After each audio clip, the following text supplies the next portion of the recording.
हे दोस्तों, कैसे हैं आप। उम्मीद करता हूं आप अच्छे होंगे। मैं हूं विनोद राज। स्वागत है टेकी हिंदी साहित्य चैनल में। दोस्तों, आज हम कक्षा 11 की एनसीईआरटी भूगोल है भाग 1 उसकी पाठ 7 के प्रश्नोत्तरों को पढ़ने वाले हैं। पाठ 7 का नाम है तृतीयक एवं चतुर्थ क्रियाकलाप। इसके अंतर्गत पंचम क्रियाकलापों को भी हम पढ़ लेंगे, ठीक है ना। तो ऑलरेडी इसके 6 पाठों तक के प्रश्नोत्तर, पाठ का विवरण सब कुछ डाला जा चुका है। यदि आप उसको न देखे हो तो देखिए, उसकी लिंक आपको ऊपर आई बटन में भी मिल जाएगी, डिस्क्रिप्शन बॉक्स में भी मिल जाएगा और लास्ट में जो वीडियो की लिंक आती है उसको में भी मिल जाएगा। तो आप वहां से जाकर के देख सकते हैं।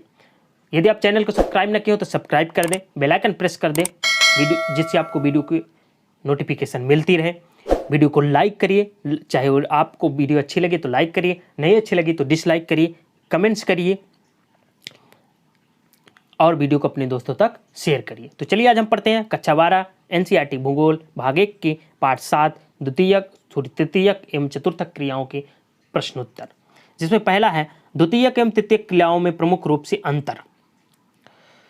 द्वितीयक क्रियाकलापों में उत्पादन तकनीकी मशीनरी एवं फैक्ट्रियां के प्रबंध से प्रभावित होती हैं एवं उत्पाद के रूप में कोई वस्तु होती है, जबकि तृतीयक क्रियाकलापों में उत्पादन कर्मियों की विशिष्ट कुशलताओं, ज्ञान एवं अनुभव पर आधारित होती है एवं उत्पादन पारिश्रमिक के रूप में होता है। ओके, फुटकर व्यापार को परिभाषित कीजिए। इस व्यापार में उपभोक्ता वस्तुओं को प्रत्यक्ष रूप से खरीदता है। इसके अंतर्गत फुटकर दुकानें, रेहड़ी वाले, स्वचालित बिक्री मशीनें, डाक आदेश आदि आते हैं। तृतीयक क्रियाओं के अंतर्गत आने वाले प्रमुख सेवा क्षेत्रों के नाम बताएं। तो इसमें आ जाता है व्यापार एवं वाणिज्य, परिवहन, संचार, अन्य सेवाएं। ये आपका आता है तृतीयक क्रियाकलापों के अंतर्गत। अगला प्रश्न है मोहल्ले में रेहड़ी लगाने वाले, इंटरनेट से सामान बेचने वाले आर्थिक क्रियाकलापों की किस श्रेणी में है।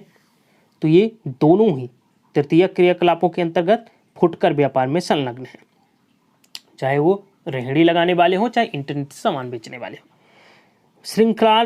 श्रृंखला भंडार क्या है।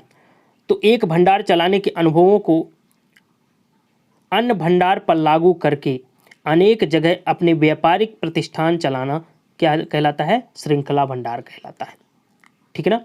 तो मतलब एक भंडार चलाने के अनुभव अगर है आपके पास तो उसको ही अन्य भंडारों के साथ हम जोड़ करके अन्य जगह पर व्यापारिक माध्यम या व्यापारिक प्रतिष्ठान चलाएं, व्यापार चलाएं, तो क्या कहलाएगा, श्रृंखला भंडार कहलाएगा। बाह्य स्त्रोतन क्या है।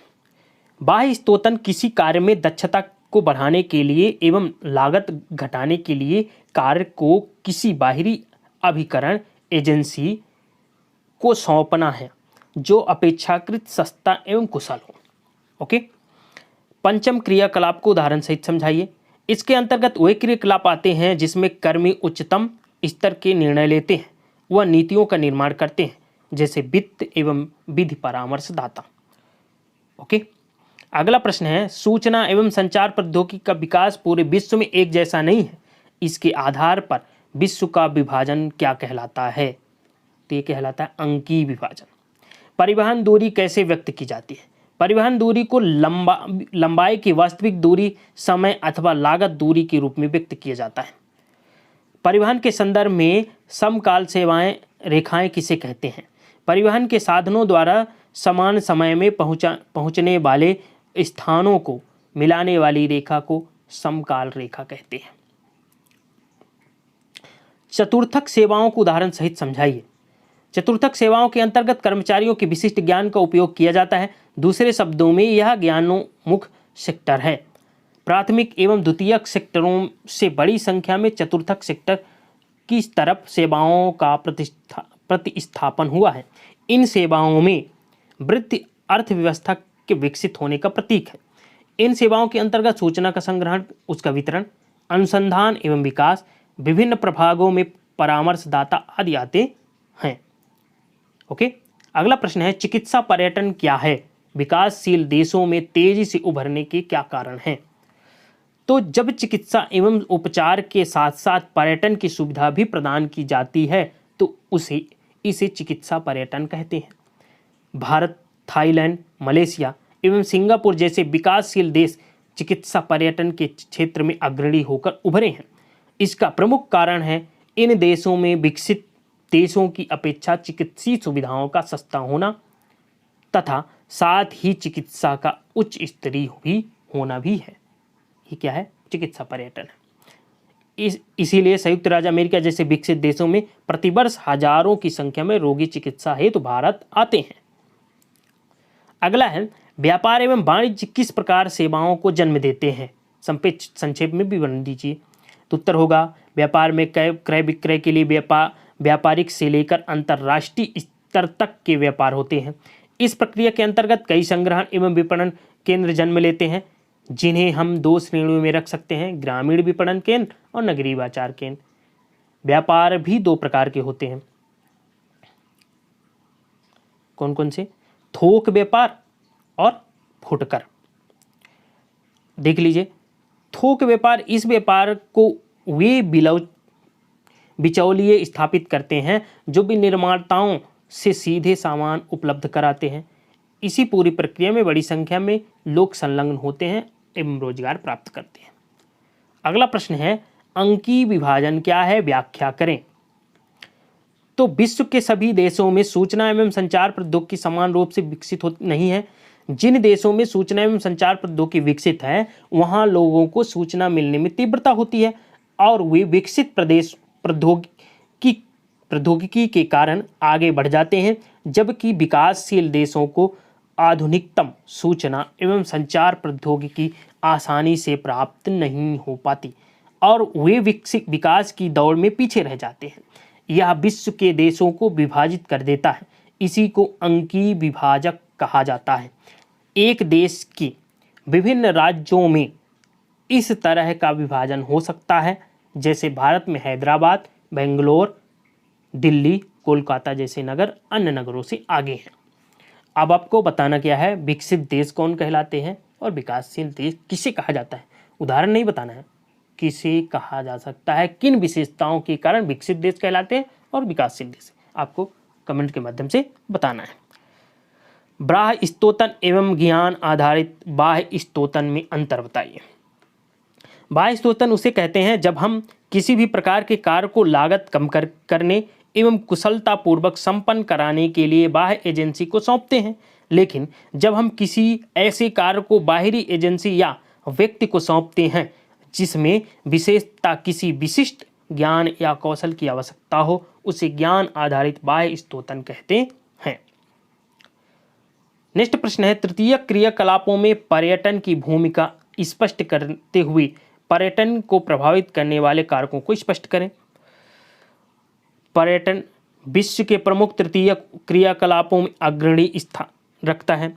इसके अंतर्गत पर्यटकों की आवास, भोजन, परिवहन, मनोरंजन एवं खरीदारी जैसे सेवाओं उपलब्ध कराने के लिए स्थानीय व्यक्तियों को नियुक्त किया जाता है, जिससे बड़ी संख्या में रोजगार का सृजन होता है। पर्यटन को प्रभावित करने वाले कारक कौन कौन से हैं?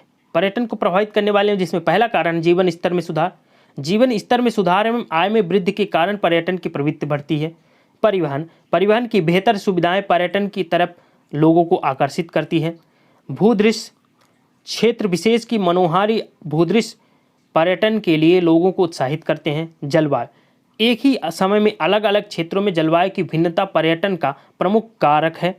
जैसे गर्मी के दिनों में शीत प्रदेशों से जाना सुखकारी होता है। अगला है इतिहास एवं कला। प्राचीन काल के इतिहास से संबंधित स्थल एवं पुरातात्विक महल के भवन पर्यटकों के लिए आकर्षक स्थल होते हैं। अगला है बाह्य स्तोतन की प्रवृत्ति बढ़ने के कारण एवं परिणामों को विस्तृत वर्णन दें। बाह्य स्तोतन वास्तव में किसी देश एवं एजेंसी द्वारा कार्य को एक दूसरे स्थान पर विशेष रूप से दूसरे देशों में स्थानांतरित करता है। मतलब एक कार्य को एजेंसी द्वारा दूसरे स्थानों पर या दूसरे देशों में क्या करता है, स्थानांतरित करता है, भेज देता है। इसका प्रमुख कारण इस प्रकार है, कुछ देशों में श्रम महंगा है जबकि कुछ देशों में श्रम सस्ता है। अतः ऐसे देश जहां श्रम महंगा है वे अपने कई कार्यों को दूसरे देशों में स्थानांतरित कर देते हैं, जिससे उन्हें लागत में कमी आ जाती है। संचार के साधनों की सुविधा जैसे इंटरनेट के कारण ज्ञान संबंधी कार्य आसानी से दर बैठकर किए जा सकते हैं। कुछ कार्यों में अनुसंधान एवं विकास, सुझाव, कानूनी सलाह ही मुख्य होता है। इन्हें समुद्र पार से भी इंटरनेट की सहायता से किया जा सकता है। वैश्वीकरण के कारण बाह्य स्रोतन सहज हो गया है। नेक्स्ट प्रश्न है, परिवहन सेवाएं किस तरह तृतीय क्रियाकलापों की वृद्धि में सहायक है? किसी व्यक्ति या वस्तु का एक स्थान से दूसरे स्थान ले जाना परिवहन है। परिवहन पर ही आधुनिक समय में सभी आर्थिक गतिविधियां निर्भर करती हैं। परिवहन एवं सेवा के रूप में बहुत अधिक लोगों को रोजगार प्रदान करता है। ड्राइवर, कंडक्टर, सामान लादना, उतारने वाले टिकट संग्राहक आदि, इस तरह सभी प्रकार की परिवहन सेवाओं में भारी संख्याओं में लोग लगे हैं। नेक्स्ट, परिवहन के कारण पर्यटन में आशातीत बढ़ोतरी हुई है। परिवहन की सुविधा के कारण औद्योगिक गतिविधियों में तेजी आती है और लोग इन सेवाओं में कार्य करते हैं। तो दोस्तों, ये रहा पार्ट 7 के प्रश्नोत्तर द्वितीय, तृतीयक एवं चतुर्थक क्रियाकलाप। उम्मीद करता हूँ ये वीडियो आपको अच्छी लगी होगी। यदि वीडियो अच्छी लगी हो तो लाइक जरूर करिएगा। यदि वीडियो अच्छी न लगी हो तो आप डिसलाइक कर दीजिएगा। कमेंट्स करिए, वीडियो को अपने दोस्तों तक शेयर करिए। यदि आप चैनल में पहली बार है, चैनल को सब्सक्राइब न किया हो तो सब्सक्राइब कर दें, बेल आइकन प्रेस कर दें, जिससे आपको आने वाली वीडियो की नोटिफिकेशन मिलती रहे। वीडियो को अपने दोस्तों तक शेयर जरूर करें। मिलते हैं नेक्स्ट वीडियो में, तब तक अपना ख्याल रखिए, स्वस्थ रहिए, धन्यवाद।